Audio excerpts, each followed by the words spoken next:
Good morning, dear students. Welcome in SST class. Dear students, in this part, we will continue our first lesson. In the last part, we have read about approach to history, periodization of Indian history, and colonialism. Now, we will start from sources of colonial history. क्या क्या sources हैं colonial history की? Means जो colonialism था हमारी country में आया था उसके क्या क्या सोर्सेज हैं, उसकी नॉलेज हमें कहाँ से मिलती है. You have read in earlier grades that chronicles और official records are an important source of history. जैसे कि आपने रीड किया हुआ है पहले अर्लियर ग्रेड्स में, जो क्रॉनिकल्स होते हैं मीन सीक्वेंस वाइज जो नॉलेज होते हैं या फिर ऑफिशियल रिकॉर्ड होते हैं, ये इम्पोर्टेंट सोर्स हैं हिस्ट्री का. One of the primary source of colonial history is the official records of the British administration, which include reports, maps, notings, letters and memos. जो क्या इन्होंने बताया है कि one of the primary source of colonial history, colonial history का primary source क्या है? official records of British administration, British administration के official records, जिनमें क्या क्या इंक्लूड है? Reports, maps, notings, letters and memos. Memos means क्या होता है? एक रिटन मैसेज होता है जो एक पर्सन के द्वारा या फिर एक ऑर्गेनाइजेशन के द्वारा राइट किया जाता है. The British made it a point to document everything. Each department such as collectorate, court and secretaries had record room. जो भी देखो डिपार्टमेंट थे सब में क्या थे? रिकॉर्ड रूम थे. The British build archives. Archives वो होते हैं जिनमें हमें नॉलेज का संग्रह करते हैं, कलेक्शन करते हैं. And museum to preserve documents. These documents, इन डॉक्यूमेंट्स को प्रिजर्व करने के लिए ब्रिटिश ने क्या बिल्ड किया? Archives and museums. The national archives of India was established in 1920s. जो नेशनल आर्चीव्स है इंडिया का वो एस्टेब्लिश किया गया था 1920s में. Initially, the copies of these documents were created by calligraphers. जो फर्स्ट इनिशियली मीन्स शुरुआत में जो कॉपीज थी इन डॉक्यूमेंट्स की वो क्रिएट की जाती थी कैलीग्राफर्स के through. Later they were printed. बाद में इनकी क्या करने लगे? Printing. Since these records are from the British perspective. फिर भी जो ये रिकॉर्ड्स हैं किस पर्सपेक्टिव से हैं? ब्रिटिश पर्सपेक्टिव से. And focused on the British policies and officers, they left out the masses.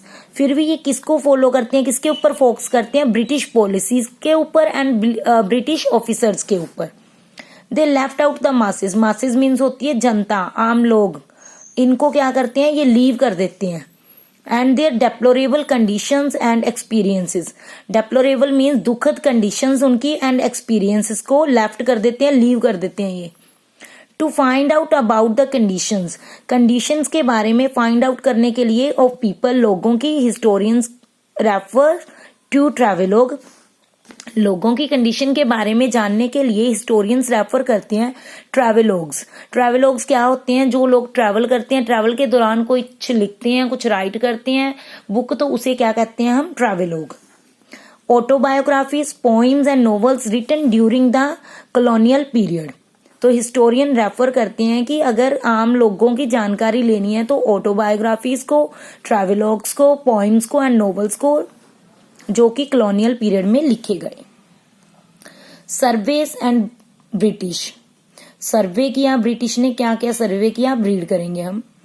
The British wanted to understand this huge country in order to administrate it properly. British थे जो understand करना चाहते थे इतनी बड़ी country को, जो कि ताकि वो प्रॉपरली एडमिनिस्ट्रेट कर पाए. The first complete census was conducted in 1881. फिर कंप्लीट सेंसस करवाया गया. मीन्स सेंसस मीन्स काउंट करवाना, जनसंख्या को, जनता को काउंट करवाया गया. वाज कंडक्ट किया गया इन 1881. This was held every 10 years. ये हर 10 year के बाद होता था. And it provided detailed information about the number of people in different regions, their caste and religion, etc. तो इससे हमें क्या इन्फॉर्मेशन मिलती थी? डिटेल्ड इन्फॉर्मेशन मिलती थी. Number of people, different region. एक क्षेत्र में नंबर ऑफ पीपल कितने हैं, उनका कास्ट कौन सा है, उनका रिलीजन कौन सा है. The different types of surveys were conducted were archaeological surveys. Archaeological survey means किसी आर्कियोलॉजी साइट की खुदाई की जाती थी, उसका सर्वे किया जाता था. बोटेनिकल सर्वे, बोटेनिकल सर्वे मीन्स किसी एरिया के उसके पेड़ पौधों का उसका सर्वे किया जाता था, एरिया का सर्वे किया जाता था. यूलॉजिकल सर्वे, यूलॉजिकल सर्वे मीन्स उसके चिड़ियाघर का सर्वे किया जाता था. And forest survey, forest survey means जंगलों का सर्वे किया जाता था, etcetera. Revenue survey in the villages helped in the collection of information on topography, soil quality, flora, fauna and cropping pattern etcetera. फिर रिवेन्यू सर्वे भी किया जाता था विलेजेस के अंदर, किसकी इंफॉर्मेशन गैदर करने के लिए? टोपोग्राफी. टोपोग्राफी मीन्स किसी एरिया के फीचर के बारे में स्टडी करना. सोइल की क्वालिटी क्या है, फ्लोरा क्या है मीन्स वहां पे पेड़ पौधे कौन से हैं, फोना जीव जंतु कैसे हैं, क्रॉपिंग पैटर्न वहां पे क्या क्या क्रॉपिंग पैटर्न है. To study the history of any time period, किसी भी टाइम पीरियड की हिस्ट्री को स्टडी करने के लिए it has to be understood, understood करना जरूरी है फ्रॉम डिफरेंट पर्सपेक्टिव, अलग अलग नजरिए से. And the approach to history should be inclusive, जो अप्रोच टू हिस्ट्री है वो क्या होनी चाहिए? इंक्लूसिव होनी चाहिए, मीन्स कॉम्प्रिहेंसिव होनी चाहिए, चाहे ब्रॉड होनी चाहिए, ओपन टू एवरीवन, एवरीवन के लिए ओपन होनी चाहिए. We have read in this lesson, historian today don't follow the sticking to the date approach, and some dates are considered important over the other.